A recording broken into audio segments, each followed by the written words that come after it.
Continuando nosso ano bíblico, louvado seja Deus, chegamos a Números capítulo 35 e 36. É a conclusão de mais um livro da Palavra de Deus.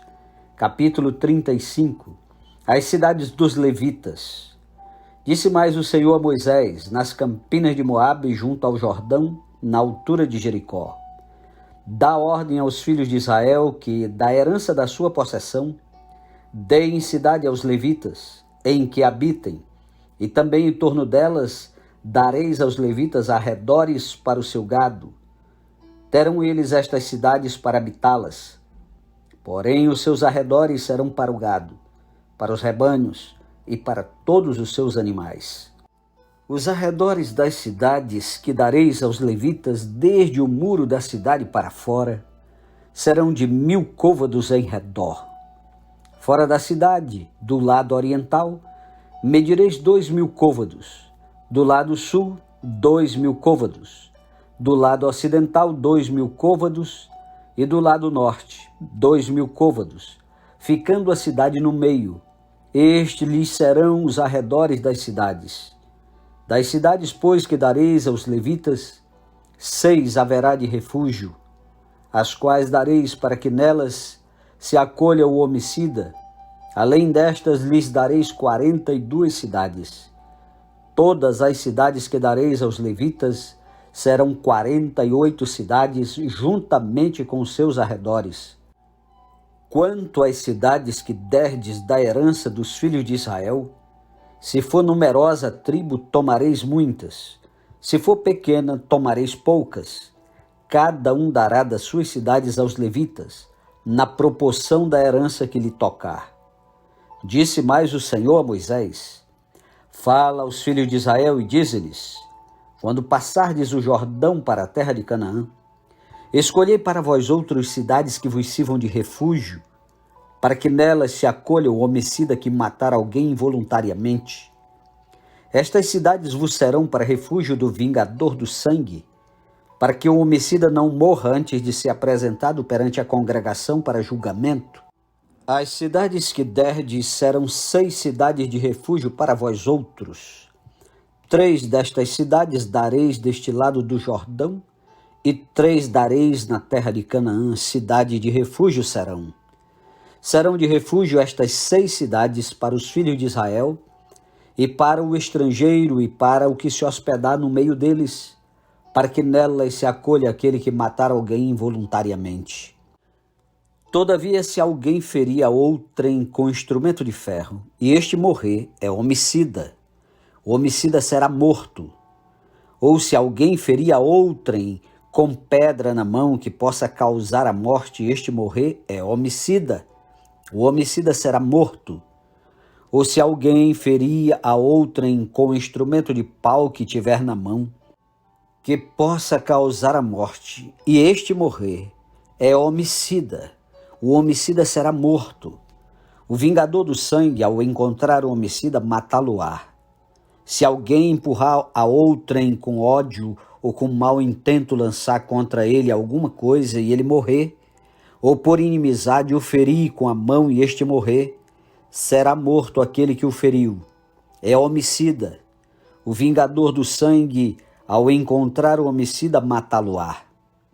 Porém, se o empurrar subitamente sem inimizade, ou contra ele lançar algum instrumento sem mau intento, ou não o vendo deixar cair sobre ele alguma pedra que possa causar-lhe a morte, e ele morrer, não sendo ele seu inimigo, nem o tendo procurado para o mal, então a congregação julgará entre o matador e o vingador do sangue, segundo estas leis, e livrará o homicida da mão do vingador do sangue, e o fará voltar à sua cidade de refúgio, onde se tinha acolhido. Ali ficará até a morte do sumo sacerdote, que foi ungido com o santo óleo. Porém, se de alguma sorte o homicida sair dos limites da sua cidade de refúgio, onde se tinha acolhido, e o vingador do sangue o achar fora dos limites dela, se o vingador do sangue matar o homicida, não será culpado do sangue. pois deve ficar na sua cidade de refúgio até a morte do sumo sacerdote. Porém, depois da morte deste, o homicida voltará à terra da sua possessão. Estas coisas vos serão por estatuto de direito a vossas gerações em todas as vossas moradas. Todo aquele que matar outrem será morto conforme o depoimento das testemunhas. Mas uma só testemunha não deporá contra alguém para que morra. Não aceitareis resgate pela vida do homicida que é culpado de morte, antes será ele morto. Também não aceitareis resgate por aquele que se acolher à sua cidade de refúgio para tornar a habitar na sua terra antes da morte do sumo sacerdote. Assim não profanareis a terra em que estais, porque o sangue profana a terra. Nenhuma expiação se fará pela terra por causa do sangue que nela for derramado, senão com o sangue daquele que o derramou. Não contaminareis, pois, a terra na qual vós habitais, no meio da qual eu habito, pois eu, o Senhor, habito no meio dos filhos de Israel. Capítulo 36. Casamento de herdeiras. Chegaram os cabeças das casas paternas da família dos filhos de Gileade, filho de Maquir, filho de Manassés, das famílias dos filhos de José, e falaram diante de Moisés e diante dos príncipes, cabeças das casas paternas dos filhos de Israel, e disseram: O Senhor ordenou a meu senhor que dê esta terra por sorte em herança aos filhos de Israel. E a meu senhor foi ordenado pelo Senhor que a herança do nosso irmão Zelofeade se desse às suas filhas. Porém, casando-se elas com algum dos filhos das outras tribos dos filhos de Israel, então a sua herança seria diminuída da herança de nossos pais e acrescentada à herança da tribo a que vierem pertencer. Assim se tiraria da nossa herança, que nos tocou em sorte. Vindo também o ano do jubileu dos filhos de Israel, a herança delas se acrescentaria à herança da tribo daqueles a quem vierem pertencer. Assim, a sua herança será tirada da tribo de nossos pais. Então Moisés deu ordem aos filhos de Israel, segundo o mandado do Senhor, dizendo: A tribo dos filhos de José fala o que é justo.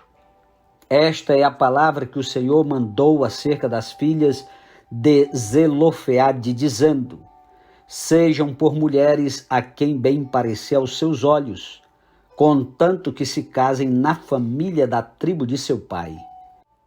Assim, a herança dos filhos de Israel não passará de tribo em tribo, pois os filhos de Israel se hão de vincular cada um à herança da tribo de seus pais. Qualquer filha que possuir alguma herança das tribos dos filhos de Israel se casará com alguém da família da tribo de seu pai, para que os filhos de Israel possuam cada um a herança de seus pais. Assim, a herança não passará de uma tribo a outra, pois as tribos dos filhos de Israel se hão de vincular cada uma a sua herança. Como o Senhor ordenara a Moisés, assim fizeram as filhas de Zelofeade. Pois Macla, Tisa, Ogla, Milca e Noa, filha de Zelofeade, se casaram com os filhos de seus tios paternos. Casaram-se nas famílias dos filhos de Manassés, filho de José, e a herança delas permaneceu na tribo da família de seu pai. São estes os mandamentos e os juízos que ordenou o Senhor, por intermédio de Moisés, aos filhos de Israel, nas campinas de Moabe, junto ao Jordão, na altura de Jericó. Amém. Concluímos a leitura do livro de Números. Louvado seja Deus. Um ótimo dia para você e compartilhe, meu irmão. Compartilhe com aqueles que ainda não sabem ler, com aqueles que estão aprendendo a ler. Vamos juntos ouvir, vamos juntos ler a palavra de Deus. E amanhã nós vamos iniciar o livro de Deuteronômio. Vai ser uma grande bênção a repetição da lei. Que Deus te abençoe e até amanhã, em nome de Jesus. Amém?